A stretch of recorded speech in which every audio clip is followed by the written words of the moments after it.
আমি ফুল কেকটাকে ফিনিশিং করে নিচ্ছিলাম। এরই মাঝে বলে ফেলি আমরা জুলাইয়ের ২৫ তারিখ থেকে আমাদের অফলাইন এবং অনলাইন প্রফেশনাল কেক ক্লাস নিচ্ছি। প্রায় ৩ মাস পর আমাদের প্রফেশনাল কেক ক্লাসটা স্টার্ট হচ্ছে। যারা অনেক মেসেজ দিচ্ছিল যে আপু কেক ক্লাসটা কখন নিবেন?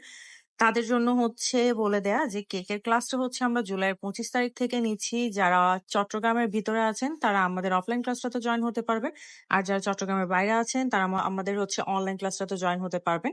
আর আমাদের এই কেকের ক্লাসগুলোতে আপনাদের কেকের রেসিপির পাশাপাশি কিভাবে আপনারা একটা কেকের বিজনেস স্টার্ট করবেন, কিভাবে আর্নিং করবেন, কোথায় পাইকারি প্রোডাক্ট গুলা পাওয়া যায় আর সার্টিফিকেটটাও কিন্তু প্রদান করা হচ্ছে। সো যারা কেকের বিজনেস করতে চাচ্ছেন বা কেকের বানাতে অনেক বেশি আগ্রহী তারা এই কেকের ক্লাসটা করতে পারেন। কারণ আমরা আমাদের কেকের ক্লাসের মধ্যে সবকিছুই বলে দিই যাতে করে আপনারা খুব সহজে অল্প সময়ের মধ্যেই কেকের বিজনেসটা স্টার্ট করতে পারেন। আমার অনেক স্টুডেন্ট এখন অলরেডি কেকের বিজনেস করছে আর মাসে অনেক আর্নও করছে।